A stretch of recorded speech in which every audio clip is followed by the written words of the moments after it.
What's going on YouTube? We're back here with another video on K0 Nightmare, and we're going to be specifically talking about Serenial and her partner Peko, however you pronounce it. Also, we're going to be talking, is she a must summon? And I'm not going to make this a long video because I don't feel like I need to. I'm going to just get straight to the point. So make sure you guys like and subscribe, and let's get to it.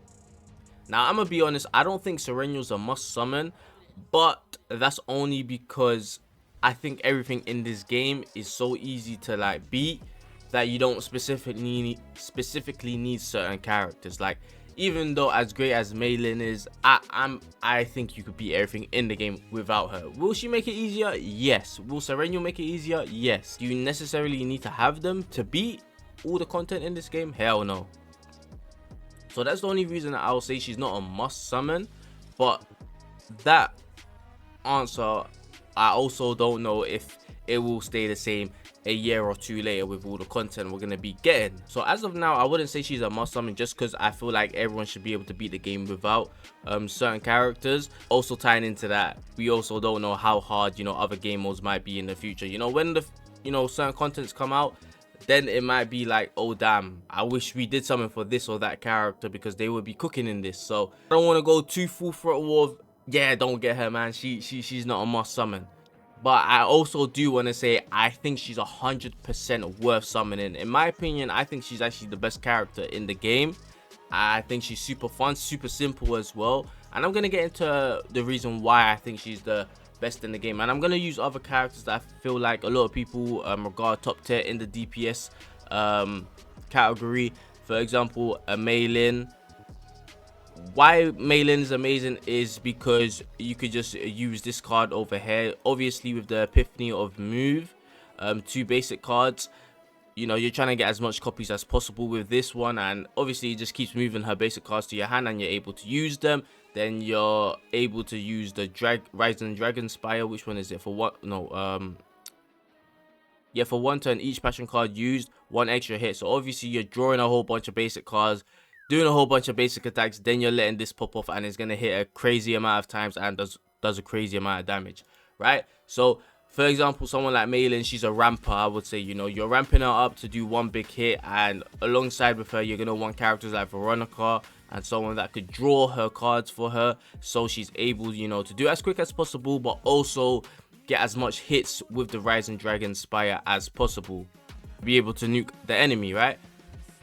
So even though I don't know, maybe mathematically, statistically, timer wise, when defeating a boss, maybe Maylin still beats Serenial, but I would still say Serenial's the best character. And the reason why I say that is because when it comes to Serenial's kit, obviously you want to have a ton of homing lasers and you want to be ravaging a lot to get more homing lasers back and just do a whole bunch of attacks, right?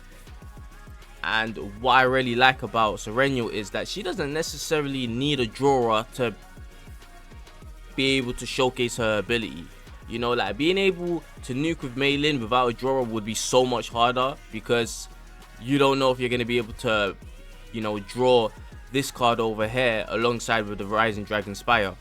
But with Serenial, you get the right epiphanies, for example this one on Ravage or at the start of turn move to hand. So you're going to be getting her main thing, which is the homing laser, at the start of every turn and when you ravage. And you're going to be obviously ravaging a lot too.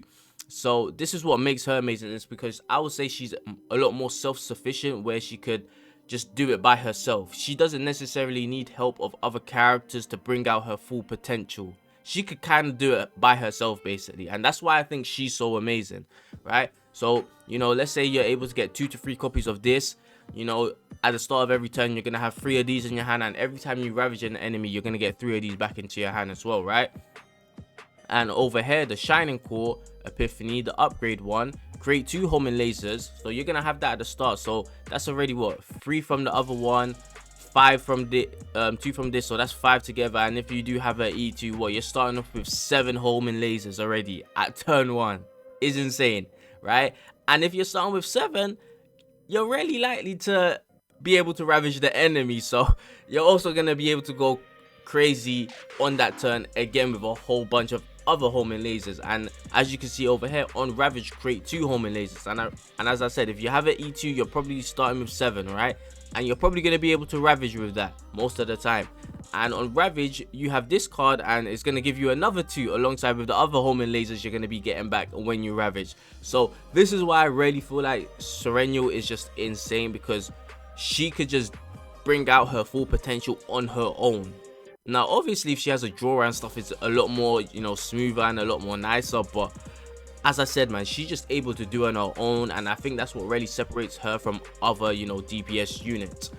And you know, for me, a dream would be having 2 of these, 2 shining cores that's creating 4 at the start, creating 4 every time you Ravage, right? So 2 of those, then maybe like 3 homing lasers of this one on Ravage, or at the start of turn move to hand. So at the start of every turn you're getting 3 on Ravage, you're gonna get them back, and alongside you're gonna be getting 4 at the start of your turn with this, and 4 every time you Ravage. So you're just going to be having a whole bunch of homing lasers if you're able to get that build. And as I said, I don't need to, you know, stretch out to make a long video. It's pretty simple why I believe Serenial's the best character, and why I actually prefer her over other DPS characters is really just the 2 mechanics of the homing laser and shining core. Now the other ones are pretty nice.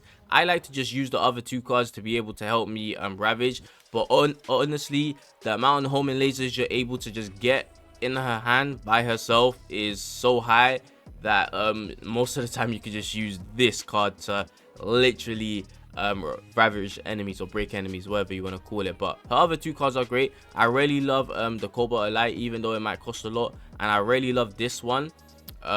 Damage 4 times, Ravage activate 1 more time. So as long as you know, use this card at the right time, it's basically gonna hit 8 times, and it's so satisfying kind of watching it. It's just a whole bunch of hits going crazy, so it's honestly amazing. And yeah, that's why I love that Cobalt Elite card as well. Then obviously, as I said, if you do have an ego manifestation, she probably has honestly the best manifest egos in my opinion. Off the bat, you're getting 50% damage to Pale Shooting Star, and change the number of activable homing laser cards. So you're getting a crazy amount of damage buffs, because it's going from 3 to 5, right? And you're getting 50%. So she's basically getting 2 buffs in one dupe. Then over here, at the start of battle, create 2 homing lasers. At the start of the turn, if homing laser is one of the cards drawn, you draw 1 card. Another 2 buffs for 1 dupe. You know, and yeah, I just think she has the best dupes, bro, because the damage increase and the utility increase is so insane that it just makes her even more better to play. But that's it with Serenial. I'm not going to say and say she's a must summon just because you could beat everything in the game, but I think you should definitely get her, and in the future I think she's just going to still be insane because of how self-sufficient she is. And I just really love the fact that she's able to get everything she needs by herself without a drawer. We're going to move into her partner, Peko. I really don't know what the name is. I don't know how to pronounce it. I'm just going to call it Peko.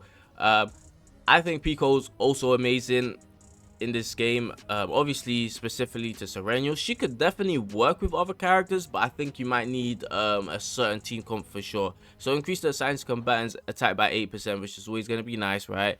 When the science combatant card moves from graveyard to hand, gain 1 repair complete.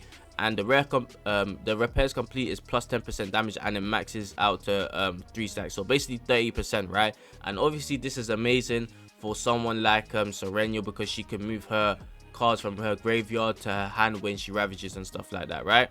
And I think this could work for other units. I don't know if this triggers with Cassius's Joker. So let's say if I had who's a hunter here? Is Luke a hunter? I think, yeah, Luke's a hunter. Is she? Yeah, Renault is a hunter, right? And I think she does have like some epiphanies about like something in the graveyard or whatever. I don't know, right? But yeah, I do wonder if, like, let's say Luke's cards are in the graveyard and you use Cassius's Joker to get one of Luke's cards from the graveyard back into his hand. I do wonder if that triggers the repair complete. Maybe it does, maybe it doesn't, I don't know. But if that is the case, then you could definitely use Peko with other characters, and that would actually be pretty fire as well. Then the other one is increased damage amount of the assigned combatant's attack cards that are used against ravaged targets by 15%. I think this is also another W, obviously specifically for Serenial, but other characters, sometimes you are going to break the enemies, you know, and you know, with the extra 15%, you could just make those other characters do a lot more damage. So I think this could definitely be used on other hunter units.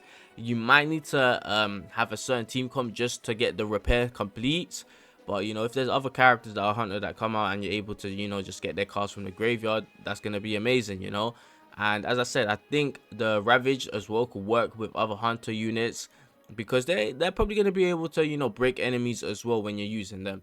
Then her ego skill: when an ally inflicts Ravage, 1 overclock to the assigned combatant 1 time per turn. It works this also works specifically because of the fact that you could definitely use Serenial with other DPS units, and as I said, we never know what other type of units we could get, and this could really work well with Selena. Obviously right now people are going with certain builds for Selena, but if you really wanted to break enemies with Selena, you could really do it. Like, look, 3 tenacity damage, 2 tenacity damage, and 2 mark on enemies in Ravage state. Oh, that's if they're in Ravage state. But like, she literally could, look, increase tenacity damage of this card by 150%. Like, she could, you know, really break enemies for you, even though Serenial could do it well. But, you know, maybe with Selena you could do it a lot more quicker. And if you really just want to trigger Peko's ego skill, Selena could do it really easy. So there is that, you know.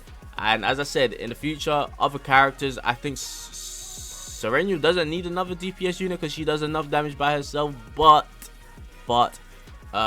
she could definitely work with other DPS units, and yeah, and be able to trigger this. So yeah, honestly, if you do get Serenial, I think Peko is definitely worth getting. I think she's actually a great partner. Might be a bit more universal compared to the ones we've gotten recently.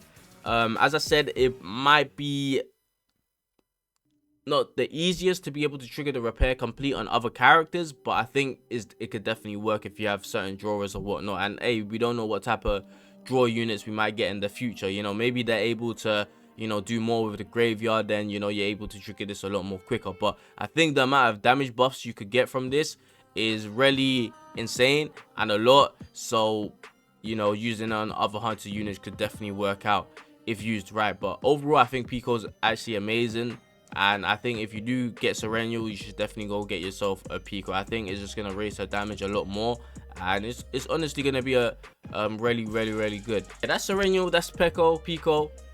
Overall, as I said, is she a must summon? No, only because of the fact that you could beat everything in this game without a Serenial. But do I think she's worth getting? 100%, because I think she's the best character in the game, as I explained earlier on, and I think it's definitely worth grabbing her partner as well, because I think her partner is obviously specifically tailored made for her and is really good. But I think this partner could definitely be used on other characters, and, you know, give them a good increase to damage. And yeah, that's really gonna be it for this video. Hope y'all enjoyed it. Like, subscribe, run up. I'll catch y'all in the next one. I'm out.